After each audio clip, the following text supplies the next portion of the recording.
Om Sahana Vavatu Sahano Bhunaktu Sahaviryam Karavavahai Tejasvinavadhitamastu Ma Vidvishavahai.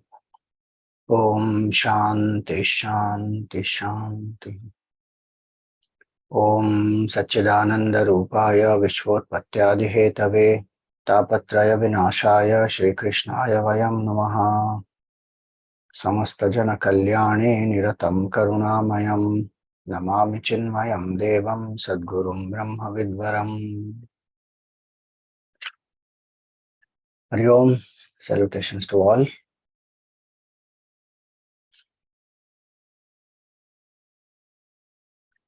So we were seeing Canto 5 and we saw the life of the great incarnation of Bhagwan, that is Rishabhdev ji. And in 6th chapter we saw how that prasang of Rishabhdev ji concludes there. Because Rishabhdev ji lived like a great avadhut and people thought about him as a mad person, etc. But he was reveling in the absolute bliss. And we saw that how in the forest fire, his body also dropped. Then we see that he had appointed King Bharat. He has appointed Bharat, his son, his eldest son, as the king. So in the 7th chapter, we begin from there, continue from there. So Bharat Raja was a great devotee of Bhagwan also. And up to his rule, our country was called Ajanabha Varsha, based on Nabhi Raja. Nabhi Raja's son is Rishabhdev, Rishabhdev ji's son is Bharat Raja. So Ajanabha Varsha was the earlier name of our country. And after Bharat Raja became the emperor and he ruled gloriously for many, many years, the country came to be known as Bharat. Now, Rishabhdev ji entrusted the responsibility to Bharat Raja, and so Bharat Raja, he also married Panchajani, the daughter of Vishwarupa, and he had 5 children. So it is said Sumati, Rashtrabhrit, Sudarshan, Avarna, and Dhumraketu. 5 children are born to him. 5 sons actually are born to him. Now, he was a very wise person, very learned, just like his father, his grandfather, his ancestors. So he did his duties very well, and also he engaged, not only he was doing his duties well, but he also ensured that the praja also does their duty properly. So here we see that one aspect is, as a king, he does all his duties, taking care of the praja, protecting them, ensuring their welfare, bringing prosperity, all that. And praja also follows nyaya, follows dharma. They live righteously. They are also able to ensure that there is harmony in the society, there is development, all that. So he ensures all that happens, and he is also a very devoted person to Bhagwan. So he continues to do certain yajnas.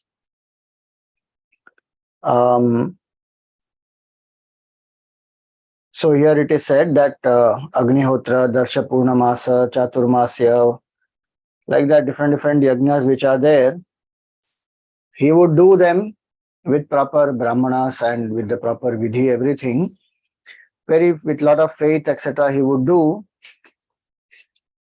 And what he would also do is, Sakama Karma has a lot of limitations.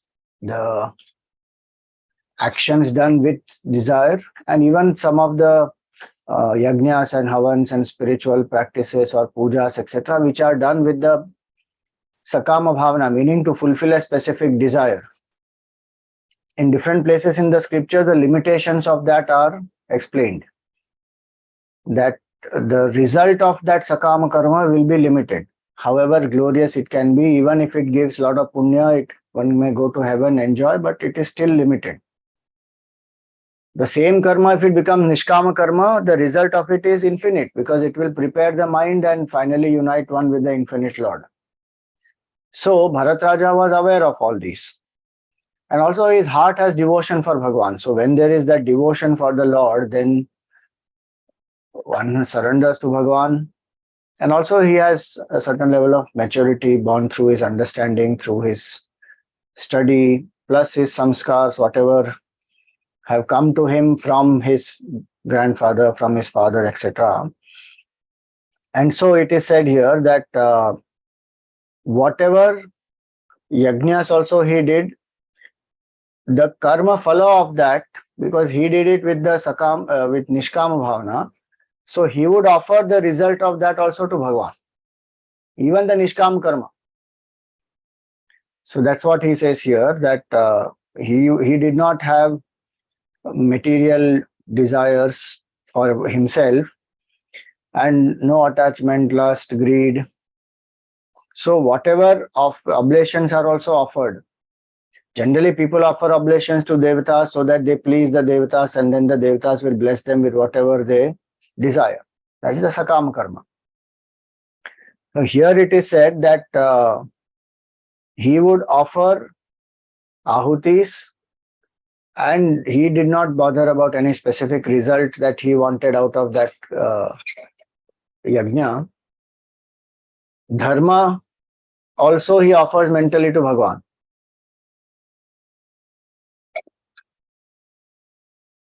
To Bhagwan Vasudeva. Because Bhagwan is actually the yajna bhuk. He is the enjoyer of the sacrifice truly. But when we do sakam karma, then it becomes yajman bhuk, not yajna bhuk. Yajman bhuk means that the ahutis are meant to please the devatas for the fulfillment or happiness of the yajman. Here he doesn't want. He devoted to Bhagwan. He says, I offer it to the Lord. And so many mantras and devatas, etc., who are propitiated, he is not propitiating them as independent devatas. He is propitiating them as a part of Bhagwan only. That they all are an aspect of the cosmic form of Bhagwan. So his mind is engaged in devotion to the Lord. So here he says this, that the result of the sacrifices, namely dharma, is also offered to Bhagwan Vasudeva, because Vasudeva is the ultimate performer of all actions. He is the Yajna Purusha. He is the one who consumes all the offerings also. And he is only the one who gives the devatas also all their powers. And so, Bharat Raja, he was very clear that I am doing this out of love for Bhagwan. I want nothing out of this. So, he did yajnas as they were supposed to be done. But all the yajnas are done for the satisfaction of Bhagwan Vasudeva, who is the enjoyer of the sacrifice. So he is not the bhokta. Then is he the karta? So he says he is not even the karta. So he did it through representatives like the Adhvaryu. So all the 4 types of priests, Adhvaryu, Hota, Udgata, and Brahma. There are 4 different types of priests in a ritual. Each of them have their specific duties. So he has appointed all of them. He sits there. They chant the mantras. They figure out the ahutis. They also offer ghee. They also offer him whatever ahutis he has to offer. So he does it properly. But he knows very clearly that Bhagwan alone is the real karta. Bhagwan is the antaryami. He is the karta, dharta, harta. He is everything. And so he is the yajna krit, yajna bhuk, and yajna purusha. Everything is Bhagwan. Even in the Gita, when Bhagwan says, he says, Aham kraturaham yajna swadaham aham aushadham mantroham aham evajyam aham agniraham hutam. He says, I am everything. See, even though he is doing a ritual, many people say, oh, he is very ritualistic. And the rituals are required only till you develop devotion. After that, no need of any ritual. He has so much of devotion, but he's still doing the ritual. Point one. Point two, what is our bhavana towards the ritual is very important. If we don't do the ritual with this attitude that, oh, this is all ritualistic, I'm not a ritualistic person, I don't believe in all this, then our ego only is talking. Then even if I'm not doing ritual, I am not evolving anything higher. If I do the ritual with sakama bhavana, at least some samskar of bhakti has come in and some humility comes that this ritual I did, this karma I did, this yajna I did, and as a result of that, Bhagwan's blessing has come in my life. So I got particular fulfillment of desire. So I'm very grateful. That bhavana is what will make us humble, grateful, surrender, accept. And if one does the ritual with the nishkama bhavana, just out of love for the Lord. So what if I have bhakti? Is it not that when one has bhakti, when one has love for anyone, then one wants to do to please that person. One doesn't want anything for oneself. If a parent loves the child, if a, let's say, patriot loves the country, the person wants to do something for the country, for the child, to make that child happy, to make that country develop, prosper, etc. So, Bhakta will do that to please Bhagwan. That does not mean bhakti is not there or bhakti is lesser, or that if bhakti comes and you don't need to do rituals. It's not a question of need, it's a question of feeling. If one loves Bhagwan, then one wants to connect through Bhagwan. Ritual is one beautiful method to connect. And that is to train the senses also, to divinize the senses also. So we have to understand the bhavana behind it. Otherwise, we get carried away by some notions that people have. I am not very ritualistic. That they will apply only to spiritual path. They don't apply that to other things. Everywhere else they have rituals and they follow. But when it comes to spiritual path, then suddenly they say, no, this is all ritualistic. I don't believe in all this.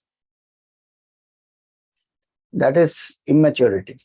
Here is Bharat Raja, who has evolved, very highly evolved, and he doesn't stop doing rituals, and especially now he is a king also. So he sets an example for so many. He stops doing, then Praja will not do. And it is not that he feels bound by these rituals, and we feel all that. I don't want to be bound by limited rituals. I should be free. The purpose of sadhana is to free the mind, and these are all very shackling things. It's all stupidity when we say all these things. The ritual literally frees the mind of its raga and dvesha. The ritual frees the mind of the ego. The ritual frees the mind from the craving of the senses and makes them steady. The ritual frees the mind of completely the attachments, the aversions, the wanderings of the mind, the ignorance.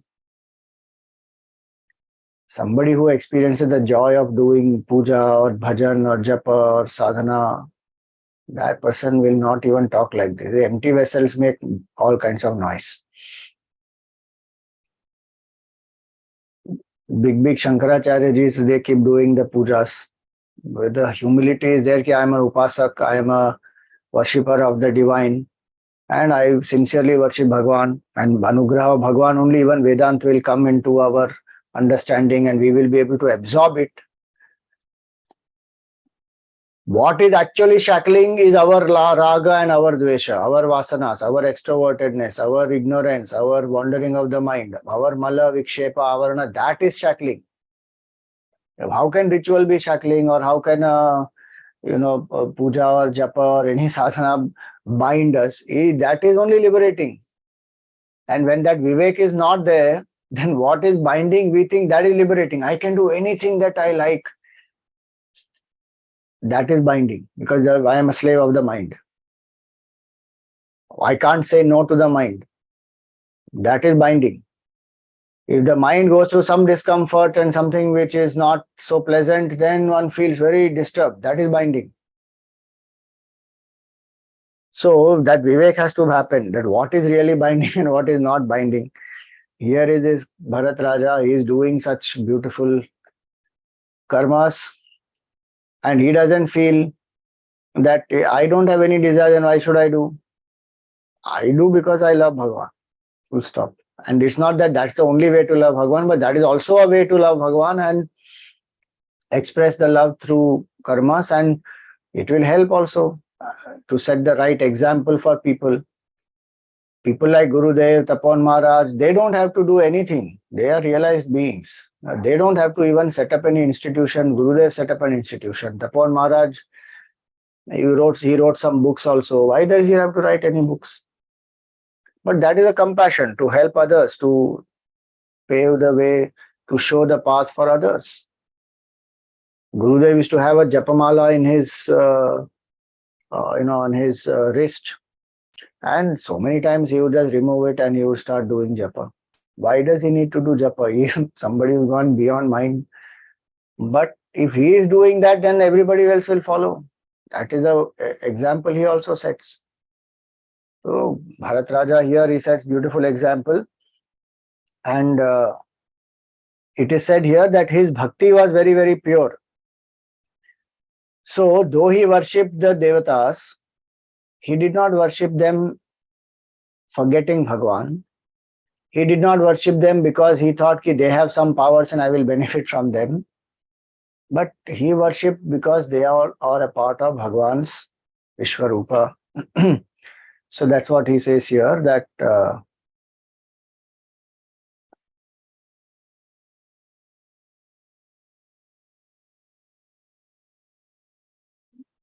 see here, if you see in this is written in prose. So if you see the sixth one, he says here that his passions having been attenuated by his sagacity, he contemplated upon the deities, enjoying a share in the sacrificial offering as so many limbs of the Supreme Person. So he saw the devatas as a part of the Vishwarupa Bhagavan. He did not think of devatas as independent of Bhagavan. And he didn't seek favors from them because he knows that Supreme Lord alone is the one from whom everyone and everything derives power. And so in his heart, devotion for the Supreme Lord Vasudeva keeps increasing day by day.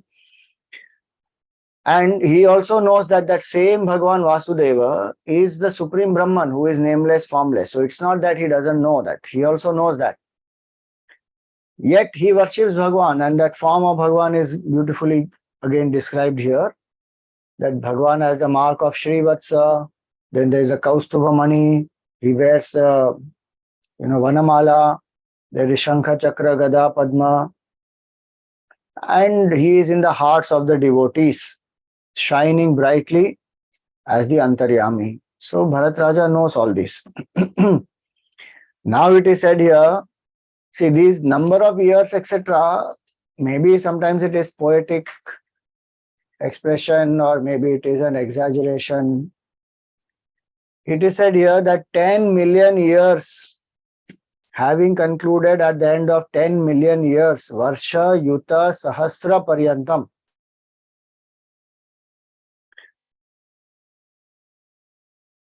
the store of merit responsible for his royal fortune must have been exhausted by that time.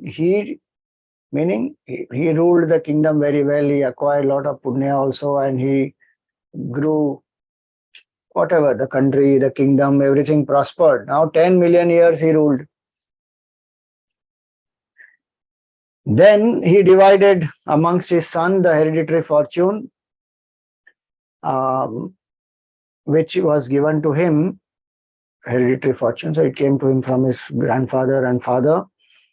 What did he do? He went away to the ashram of Pulaha Rishi. Where is that? On the banks of Gandaki river in Nepal. Today it is in Nepal. Maybe that time it was a part of Bharat. So that kshetra is called Shaligrama Kshetra, where a lot of Shaligrams are available, especially in that Gandaki river. The Shaligrams are available. Any stone is not considered Shaligram. See, if our bhavana is there, we can worship any stone like that. That's up to us. But technically, a shalagram is a different type of a stone. It has inside that shalagram, if you break it open, you will find. So there's a shalagram in which there is a hole, in which there is a worm which has gone inside, and it creates carving of the chakra, Sudarshan chakra. So it is a symbol of Bhagwan Vishnu, because that small little worm also is taken care of by Bhagwan Vishnu till that chakra is not found properly. So that Shaligram is worshipped as the symbol of Bhagwan Vishnu, and Linga is worshipped as the symbol of Bhagwan Shiva. So this Shaligram Kshetra, so this Pulaha Rishi, he goes to the banks of that to the ashram of Pulaha Rishi on the banks of this Gandaki river. That time it was called Chakra Nadi. So it is said that that Pulaha ashram, even today Bhagwan Hari resides there and gives darshan to people. So it's a very sacred place. I'm not sure whether the ashram is still there in Nepal or not, but this is the mention in Bhagavatam here. So he goes there and he settles down there in that ashram, Pulaha ashram. Now, what happens there? He lives there alone. So he has renounced. So he gave the kingdom. He left there his family, renounced the world properly, as one is supposed to do, like we have seen so many kings have done that in the past. So there he lived alone. He worshipped Bhagwan with various flowers, twigs, tulsi, water from the Gandaki river, offering food with various roots, fruits, bulbs, all that. And his heart became much, much more purified. So already he has enough devotion. Now it is said his heart was cleansed of material desires and felt full satisfaction. Param nivrittim avapa. Param nivrittim, meaning supreme state of withdrawal. Now constantly he engaged in bhakti, and he used to worship Bhagwan. Some places here it is written 3 times a day also. And so his bhakti kept on increasing. So his heart would melt when he would think of Vasudeva. He lost all his attachments. His hair would stand on its end. Horripilations he would have when he remembered Bhagwan. Tears would flow from his eyes. Sometimes it will blur everything. He can't see anything. That much bhav he will come into. He would meditate on the lotus feet of Bhagwan. And one analogy is given here that his heart is like the huge lake. See, here it is said that his consciousness being drowned in the deep lake of his heart, brimming over with supreme felicity to flowing from devotion. It was enriched by constant thought of the feet of his beloved Lord, red as lotus. He forgot even the worship that was being done by him, as was mentioned earlier. So meaning this is his absorption in that bhav, that even the worship, etc., he forgets. His mind is fully absorbed in the lotus feet of Bhagwan.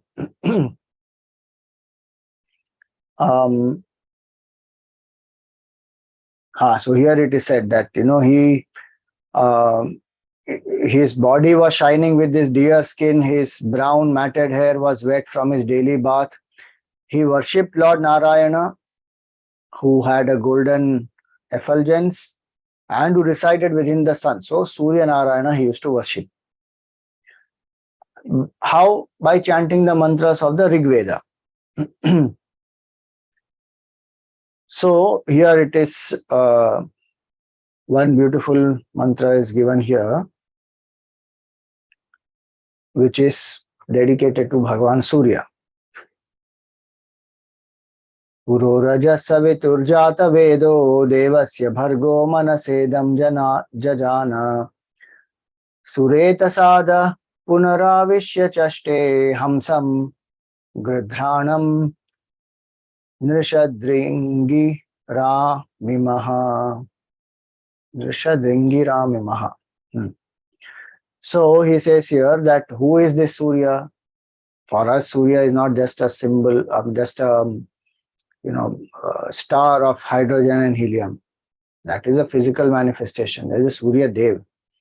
And that Surya Dev also gets effulgence from Supreme Lord Consciousness, who is infinite consciousness. So he says that the light of the sun god, which lies beyond the material plane, which means that he is not worshipping only the physical light, the real light, which is beyond sattva. Here it is even said, made up of sattva unmixed with rajas and tamas. That supreme light dispenses the fruits of our actions, meaning Bhagwan Surya Narayana is Ishvara, he is the Supreme Lord. Because Ishvara is a karma phaladata. So here he says, dispenser of the fruits of action. Paro Rajaha means beyond the Rajas and Tamas, the supreme purity. Purity is the nature of that infinite consciousness. Savituhu, the one who is the effulgence. Jataveda is the light. Devasya, Bhargaha. You see, the Gayatri Mantra has so many of this. Bhargo Devasya, Tat Savituhu, Varenyam. Same words are here. Effulgence of the Devatas, phenomenal forces, Manasedam Jajana. And it is that same light which evolved this phenomenal universe by its mere thought. Manasa idam Jajana. This whole Srishti is the appearance of just the Sankalpa of that Supreme Lord, the pure consciousness, Ishvara. Sureta Sada Punaravishya Chaste. And by mere thought, the whole Srishti has come. And is that Lord separate from the Srishti? No. Entering it, what the Upanishad say, Tat Srishtva Tadevanupravishat, in the Taittiriya Upanishad it is said. It's not that Bhagavan created separately and then entered it. Means he only appeared as this whole creation, and he is the inner controller, the Antaryami, and he only protects the Jiva. Chaste, Punaravishya Chaste. Hamsam Gridhanam, seeking its protection with its power of consciousness, he is the one who protects the Jiva, who seeks the protection of the Supreme. So, we resort to that light, meaning we surrender to that pure light of consciousness which propels our buddhi. What we say in Gayatri Mantra, Dhiyo Yona Prachodayat. So now this is the background of Bharat Raja. This is chapter number 7. Now we go to chapter 8. So how Bharat Raja lived. As a king, he was very righteous, he did his duties, he did his rituals, he was selfless, he was offering actions to Bhagwan, he did not have doership, enjoyership, meaning his ego was very, very minimal, and he used to worship Bhagwan in the form of the cosmic person, meaning he used to see everything also as the expression of the divine. At the right time, he renounced the world, spent time exclusively in worship of Bhagwan, and specifically Bhagwan Surya Narayana. Now, even to such a great seeker, devotee of Bhagwan, what happens? You see, this 8th chapter, it begins that once when he had a bath in this Gandaki river and he finished his Sandhya Vandan, etc., the religious duties, what did he see? He was sitting on the banks of the river for 3 muhurtas. One muhurta is about 40-45 minutes. So he was sitting there for 3 muhurtas and he was chanting Om, Om, Om. So the mantra japa he is doing, Brahmaksharam Abhigrinano, it is said. Brahmakshara is Om. So he was chanting Om. Now suddenly what he saw on that spot, there is a doe which has come. Now she was drinking water there, she was thirsty and she could not even finish drinking water properly, and she heard this roar of a lion and she was very terrified. She was pregnant also. She was terrified of the roar of the lion, and she leapt across the river. One huge leap she gave out of that fear and anxiety, and she had to protect herself. She leapt across the river. In that, the fawn was born and it fell into the Gandaki river. The foe has gone the other side out of fear, anxiety, and the roar of this lion and this extraordinary leap that she took. She was exhausted and she fell in the cave nearby there and she died. Now this Bharat Raja, he saw, he's a Muni by now, he's renounced, so Bharat Muni. He saw this fawn, newborn, just flowing in this river. Mother has died. And so what does he do? He saved that fawn, and he was moved at the condition of this fawn, and he had a lot of compassion. So the royal sage picked it up and took it to the hermitage. Knowing it to be motherless, his desire was genuine, selfless to help that fawn. So he took to his ashram. Now what happens here? See, compassion is one aspect, but misplaced compassion, attachment is something else completely.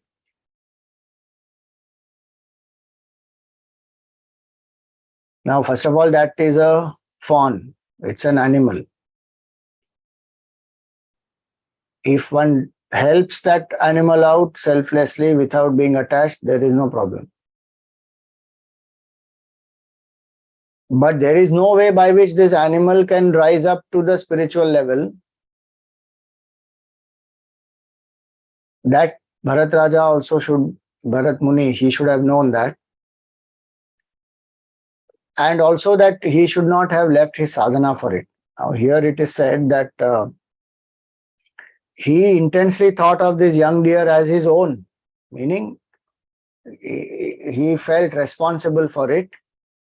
And he conceived an attachment for it by nourishing it, protecting it from any dangerous animals, etc.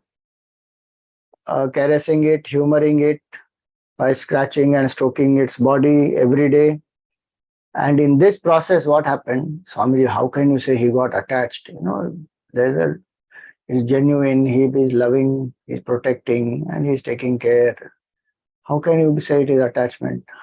We say it is attachment because all the devotional duties such as worship of the Lord came to be neglected one by one and actually abandoned in the course of few days. That is what is attachment.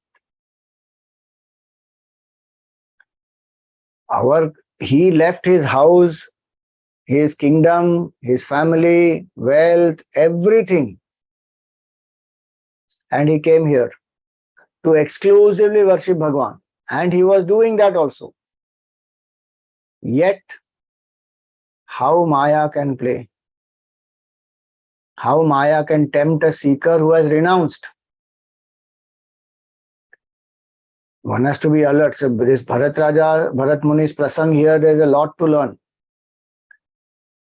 Prahladji showed that how living in the house, even amidst most adverse circumstances, his father was trying to kill him in different ways. He did not leave worship of Bhagwan, nor he got attached to anyone or anything, nor he had any aversion to his father. How to be anchored in the Lord while living in Grihastha, Prahladji showed. And how if one has renounced everything also, one may fall in one attachment and then it may lead to a spiritual downfall. That is shown by Bharat Raja and Bharat Muni's life. So it is not that anybody who remains in the house will never attain mukti and anybody who renounces will never fall. Nothing like that. One has to be so alert how Maya comes from in which form, how it will tempt, nobody knows. A seeker has to be extremely, extremely alert. Now imagine a person like Bharat Raja. It is not that he is any ordinary person. He has lived in a dharmic way. He has done his rituals. He has worshipped Bhagwan. He has enough vairagya. He did not leave as an escapist, who has some gurgling desires and tendencies in the mind, but who doesn't want to face the world, do the duties. So one has just escaped and renounced. He is not like that. He is a person who is highly evolved. Even that person falls. What to talk about any of us? In which way Maya can tempt, we don't know. It can be through a object, it can be through a person, it can be through some situation, it can be through some organization, it can be anything. It can come in different forms. So here it is that he forgot his spiritual sadhana and he abandoned it because he got so fascinated by that fawn and bringing it up and taking care of it and all that.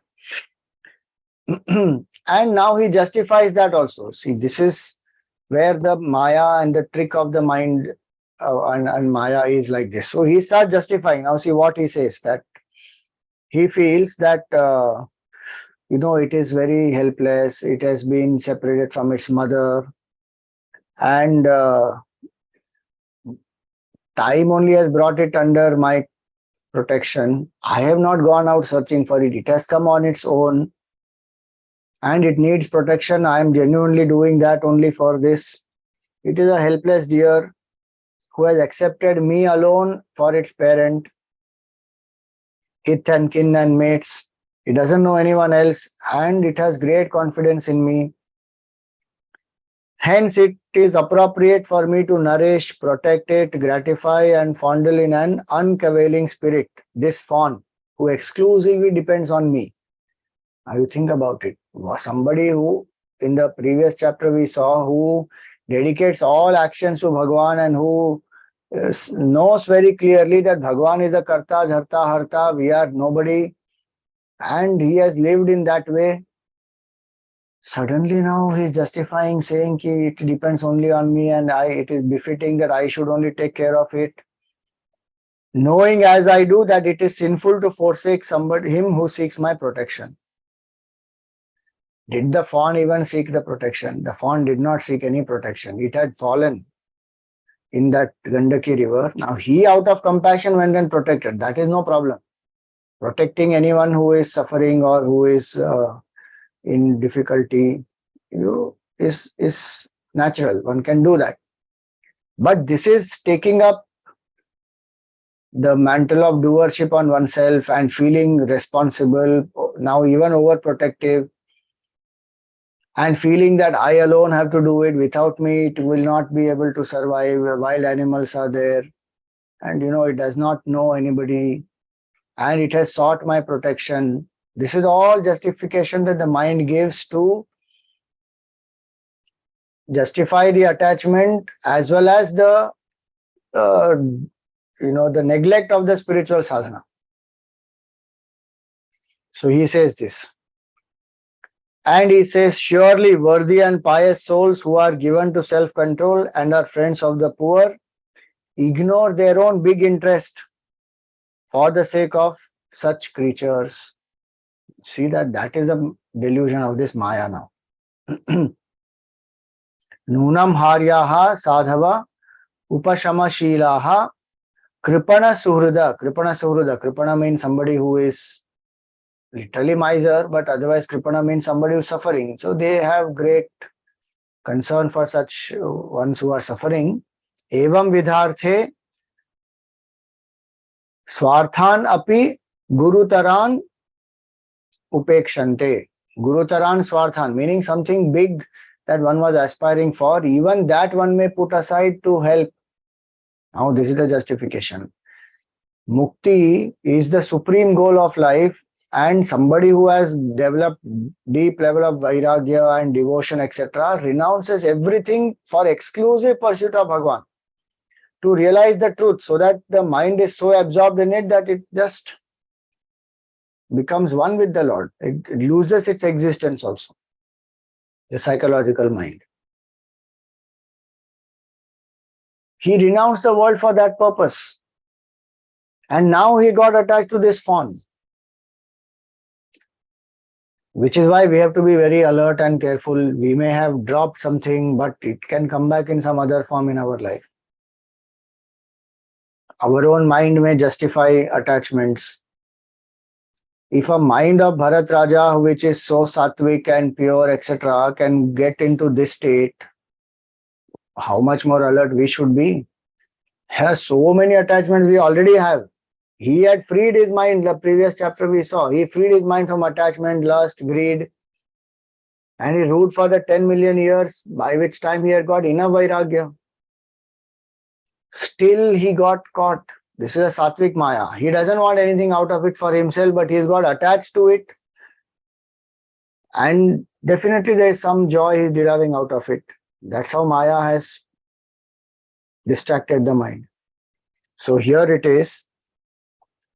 This Bharat Raja got very attached to it. Now, what happens here?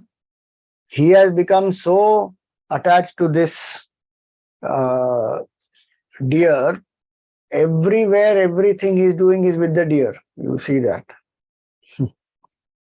And it is not that he can elevate the deer to the level of his spiritual evolution. He cannot.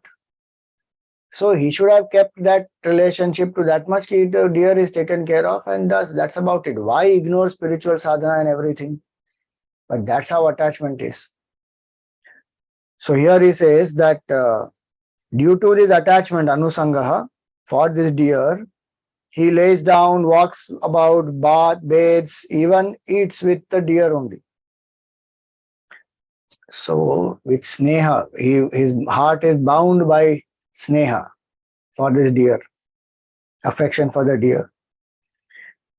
Now he is also very protective that, some wild animals may kill this deer. So he took it with him wherever he went to the forest to collect the kusha grass, flowers, wood, leaves, fruits, roots, water. Wherever he went, he would take that deer with him. And very strange it is that if due to its innocence it got stuck up at some place on the wayside, he picked it up and he would put the deer on his shoulders and bring it, and he would then hold it in his lap, in his bosom. He would experience great joy in fondling it, playing with it. And now you see the attachment height. While he's doing some puja, some ritual, where he's connecting to the Lord, in between suddenly he will get up, he will see where is the deer, is it all right or not? See the mind, how much it is attached and distracted. Of a person who was very single pointed in his sadhana. In between the puja, now he keeps seeing. 3-4 times he will get up, he will see, is the deer fine, is everything okay with it? And when it is safe, then he would say, may you be safe on all sides, my darling. This is the attachment. Now, if he does not see it, he feels extremely lost like a miser, or he disturbed like a miser who has lost his fortune. And it so happens that the deer at one point in time leaves and goes away. Then he becomes very disturbed. Now the pangs of separation he is going through. Just imagine that. So he starts even to that extent that he starts condemning himself also, looking down upon himself. You see this? So he says, like a cunning hunter, my mind is always filled with cheating propensities and cruelty. Perhaps the deer, having faith in me, will not consider my offense, and like a gentle person, return out of its kindness. See this. From where to where is the fall? Is it possible that I shall again see this animal protected by the Lord? He is longing to see it now because it has disappeared suddenly. Shall I again see him wandering in the garden eating soft grass? Perhaps the deer has been eaten by a wolf, a pack of boars, or a tiger. Now his mind has anxieties also. He is missing the deer. He imagines that, oh, maybe again the deer I will see eating the grass in these lawns. He used to worship Surya Narayana. Now look at his condition. He says, sunrise is the beginning of everything auspicious, but it is not so for me. He feels sad. Then in the evening, the sun is setting now, yet the poor animal who trusted me has not returned. Whole day he is spent in thinking about, oh, now it will return. Is it returning? Looking here and there, expecting that the deer will come back. Whole day went just like that. Sunrise he began, and sunset tak he was sitting and watching all this, lost in the thoughts of that deer. These are all symptoms of moha, attachment, delusion. Uh, so he thinks that will this dear prince come back and drive away my grief by the pleasant personal activities. Now he says, I certainly must have no pious assets, otherwise the deer would have returned by now. Now he remembers, seeing me in meditation with closed eyes, it would circumambulate me out of anger or in love and fearfully touch me with its soft horns, which felt like drops of water. While he is meditating, if the deer is moving around him, his mind is on that deer instead of on Bhagwan. So what is he meditating upon, you see? So he's recollecting this is what used to happen when the deer was there. And sometimes if the deer contaminates that kusha grass by trying to eat it or touch it with the mouth, etc., then he would be very stern with that deer, and the deer would become fearful and sit down motionlessly like the son of a saintly person. Now he is thinking all this, speaking to himself all this, and like a mad person he goes out and he sees the footprints of the deer on the ground. So he thinks that, oh, they are so small, beautiful, auspicious and soft. Now he thinks that they indicate the superiority of the austerity of earth compared to mine. Look at that comparison. Because earth had the fortune of the deer's footprints, but this Bharat Muni, he is longing in separation. So he feels that earth is more meritorious than me. It shows the path to regain my lost wealth, have made this land suitable for executing sacrifices. Now he thinks all this. Then he looks at the moon, sun has set, moon he looks at, and the spots on the moon look like a deer. So he says that maybe knowing that the deer has strayed away from its home, Chandra Devata has given shelter to that moon to protect it from fearful attacks. Then he says the deer was like my submissive son, and now my heart, which is like the land lily, burns with the feverish flames of the forest fire of separation. Now he is burning in that forest fire of separation. And looking at me like this, burning, the moon is as though splashing its cool, shining nectar upon me like a friend. Now you see, this is where it is. This Bharat Raja has become so attached. Now his whole mind is obsessed with the deer and he's thinking of the separation from the deer. He's suffering in that. Spiritual sadhana is gone long back.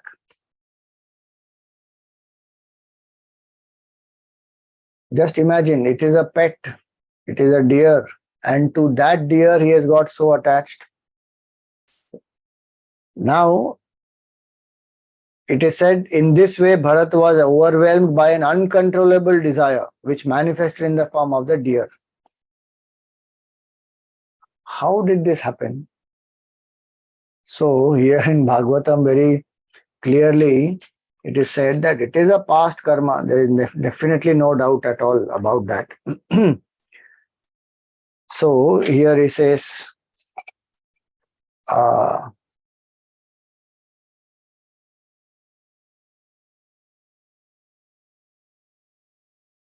the word used here is swa arabdha karma, meaning the prarabdha karma it is.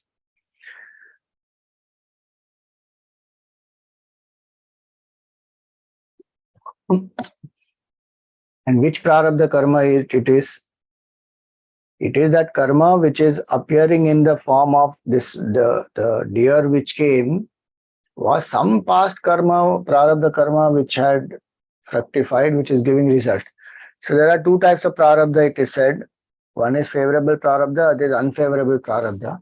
See, this favorable and unfavorable is from only one particular standpoint. Otherwise, it's karma which is getting exhausted. But we say favorable standpoint so that that karma which helps to purify the mind, develop more bhakti, devotion, takes us closer to Bhagwan, helps us to engage more in satsang sadhana. That is called favorable prarabdha. That prarabdha which makes us go away from it, makes us more extroverted, attached, bound, strengthens the jiva bhav. That is called unfavorable prarabdha. So here it is that some karma which was there now, that has manifested here in the form of this deer. Some jiva connection must be there. So he came. Otherwise, how could there be such strong attachment for the young of a deer that belong to a different species? Especially in the mind of one who had already left his own sons. See, the attachment to the sons and the spouse, and that is much more stronger to drop. Now he dropped all that, then he got attached to this. How to explain? Must be some prarabdha karma. That's what he says here in Bhagavatam. So, and this has become like a big obstacle in the path of realization. So now this Bharat Raja, he was lost in self-oblivion. The practice of yoga commenced by him, having been thus interrupted. His mind is engrossed in the thoughts of this deer full time, nourishing, nurturing, humoring, caressing, all that. But death doesn't stop. One example given here is like the snake approaches the rat so quickly, the rat is not even aware of it. In that way, death is approaching and we are not aware. Whether we do sadhana or we get attached, that is our prarabdha choice also. Right now we do purushartha, but that is not going to stop death from coming. And so this Bharat Raja, it is said that the deer, from this context now we understand that the deer returned. But now this death has approached Bharat Raja. So it is said both of them died together there. But while dying, he was thinking of the deer. See that. The hour of death, which is difficult to overpass and which approaches with terrible speed, arrived even as the serpent would run up to the hope of a rat. Continuing even at that time to look intently on the deer that was lamenting by his side. So the deer also has come, maybe it is fatigued, tired, exhausted, it has been attacked or whatever happened. Now the deer also is on the verge of death. He is also on the verge of death. And that time he is looking at the deer only and his whole mind is thinking about the deer. With his thought fixed on that animal alone, Bharat, on quitting that body simultaneously with the deer, attained in the next birth the body of a deer. Why? Antakale, whatever one thinks at the moment of death, that will predominantly determine the next birth. And it's not only Antakale cha mameva, it is Antakale cha. Cha means through the life and at the last minute. Now, last few months or years, so he has been thinking only of the deer. Oh, does it mean all his sadhana went for a waste? No. That doesn't go for a waste. So in this birth as a deer, because he has done so much sadhana earlier, he recognizes what a blunder I made. I got caught attached to this deer and now I'm in this body of a deer. See, that Vivek Buddhi came because of his earlier sadhana. Otherwise, in animal janma, one doesn't have all that self-awareness and then this past life memory and all that is not there. So he realized that, oh, to rectify my mistake, I am in this deer's body now for whatever time. Now, this will increase his bhakti bhavana finally. And also that he recognizes that, oh, I remember all the past lives past karmas that I did as King Bharat and now how I got attached. Now I'm in this deer's body. So naturally, he was very anxious to get out of that deer's body. uh, and he wants to get out of it and continue his sadhana now. Because in this body you can only exhaust karma. You cannot do any much sadhana in the animal body. You need the human body specifically. So this Bharat Raja, what happened to him? He was repentant. He learned his lesson that this is how this Maya overpowered me, and it is my own past karma somewhere. I got very attached and now I'm in this body of this deer. So what happened to him? Now he wanted to come out of this body. So he's born in as a deer to some other deer, right? So it is said here that by constant repentance, he became completely detached and left his mother deer at Kalanjara mountain where he was born. And again he came to the same forest, to the ashram of Pulastya and Pulaha. Same Shalagram Kshetra he came as a deer. And he learned his lesson that now I will not fall a victim again to this attachment. And he didn't disclose his past to anybody. He remained there eating some dry leaves, grass and bushes, etc. in around that ashram. And he understood Bhagavan alone is my true companion. Unnecessarily I got attached. He waited for death there. And finally, he dropped the body. Now he will be reborn again as a human. That will be the 9th chapter that we will take up in our next class, which is next week.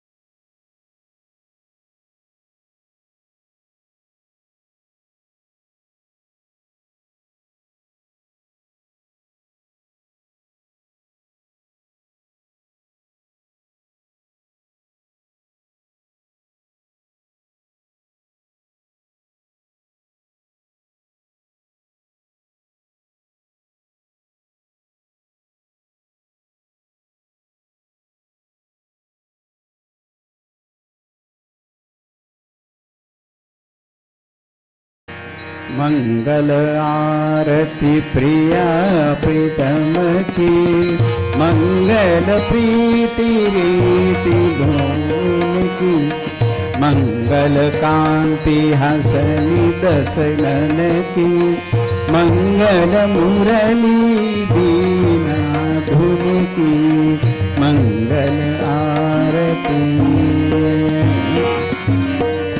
मंगल बनिक त्रिभंगी हरि की, मंगल सेवा सब सहचर की, मंगल सिर चंद्रिका मुकुट की, मंगल छवि नयन में अटकी, मंगल आरती।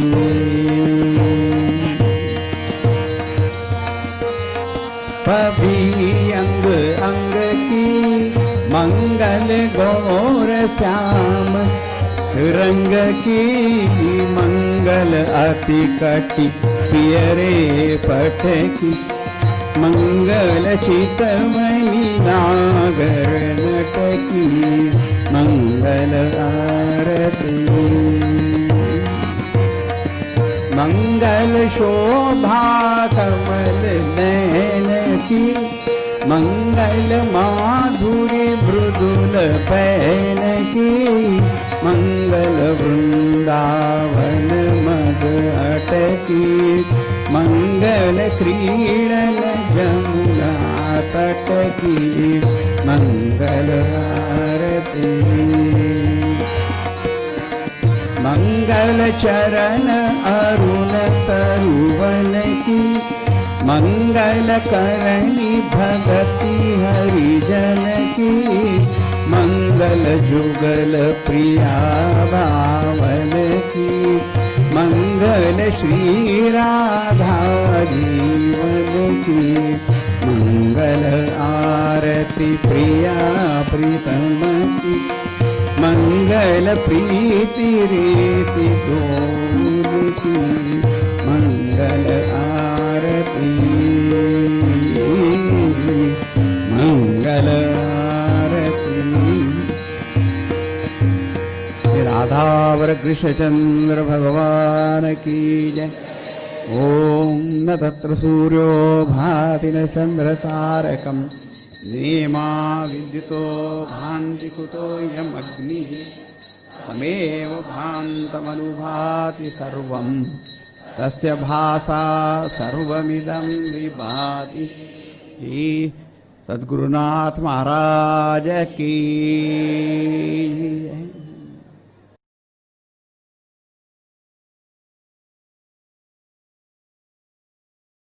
ओम पूर्णमदः पूर्णमिदं पूर्णात् पूर्णमुदच्यते पूर्णस्य पूर्णमादाय पूर्णमेवावशिष्यते।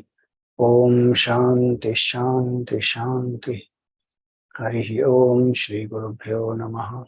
हरि ओम।